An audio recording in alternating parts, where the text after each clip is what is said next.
Ever thought a woman ruled New York's criminal underworld in the 19th century? Meet Friederike Marm Mandelbaum, the mastermind who outplayed her male rivals. While many credit men for the organized crime of that era, it was actually this formidable woman who was the real puppeteer. Welcome to Her Story, Unforgettable Women. In today's video, we uncover the intriguing tale of how Marm Mandelbaum dominated New York's dark alleys. Going up against the likes of John D. Grady, a prominent New York criminal, Fredericka was a formidable force who was handling around $5 million in stolen goods between 1862 and 1884. Born March 25, 1825 in Kassel, Friederike Wisner's early life remained shrouded in mystery. However, records do report that she came from a Jewish family and was married to Wolf Mandelbaum in 1848. Wolf was not loaded with wealth, so these two were forced to travel from one place to another, making money by selling their goods. But then, things changed when these two emigrated to the United States, the land of the free and the home of the brave. It was a change of scenery, but the couple didn't let the new waters scare them. Instead, they hoisted their sails and set off. The Mandelbaums tried their luck by sourcing goods from local scavengers and reselling them. These two hawked everything under the sun, from broken timepieces to scraps of silk. They used to carry their merchandise on their back in the blazing sun and set up shop every day.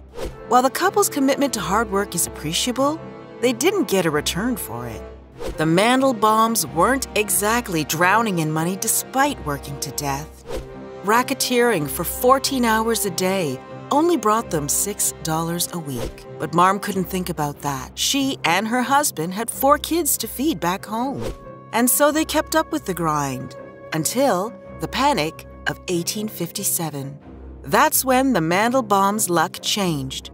With businesses dropping like flies left and right, kids were seen roaming the streets, hoping to earn a small amount of money for their families. But when they turned up with nothing, these kids resorted to pickpocketing to make ends meet for the adults in their family. While others saw the kids as a sign of a crumbling economy, Marm saw the future.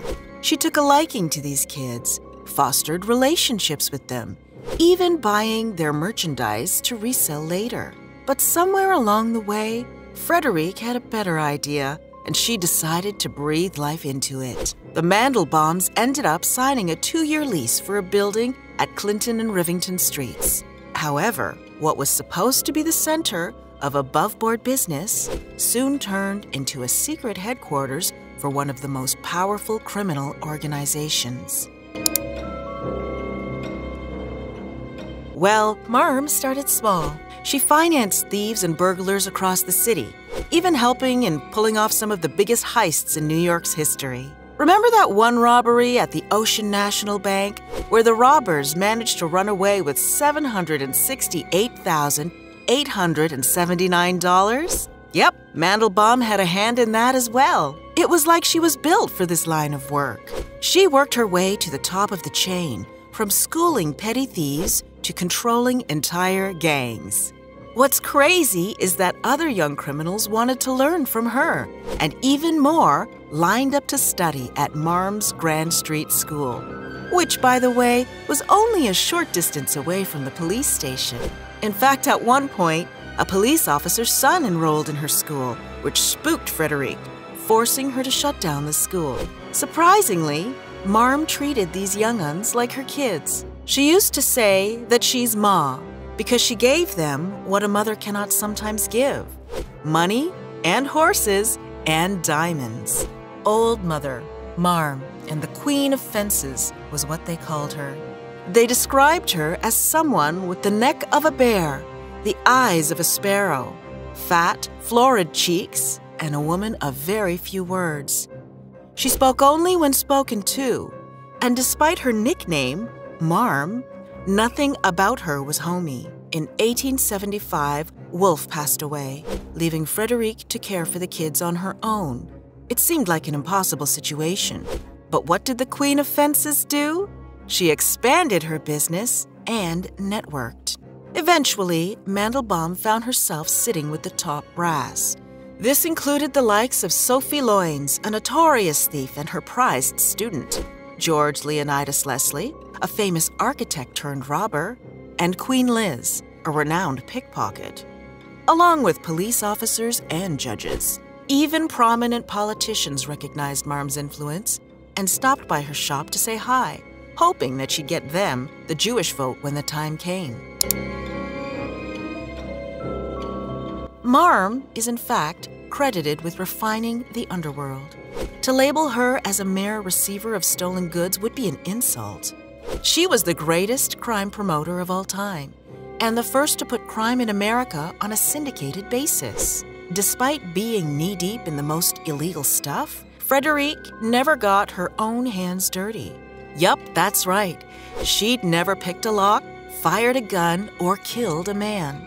And yet somehow, she still managed to take control of the criminal underworld.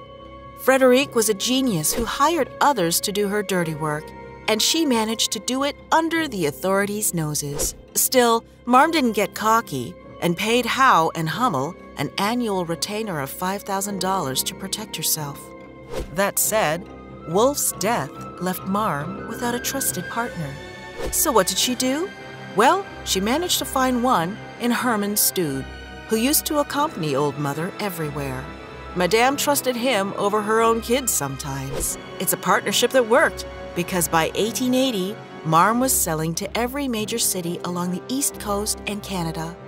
Given her active life as a criminal, a popular question is whether Mandelbaum ever got caught. And well, she did come close once. In 1884, New York District Attorney Peter B. Olney hired the Pinkerton Detective Agency to infiltrate Marm's ranks. His work led to a raid, which ended with Marm being arrested along with her son and daughter. Fortunately, luck ended up on her side, and she was released on bail. Now, Marm didn't stick around to see how this story would end. No, she simply packed up her bags and booked herself a ticket to Hamilton, Ontario. And guess what she packed for the trip? $1 million. However, at this point in life, something had changed. Marm didn't try to establish a network in Ontario.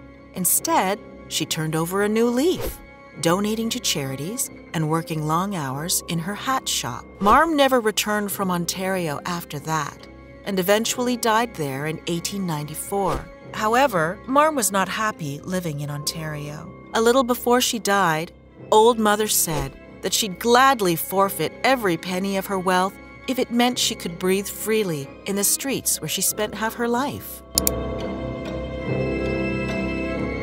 All in all, Friederike Marm Mandelbaum was the uncontested queen of thieves in the 19th century. It was thanks to her that New York was the center for organized crime, and why detectives had to work overtime. Thank you for watching. If you like this video, please like, share, and subscribe for more exciting HerStory content just like this.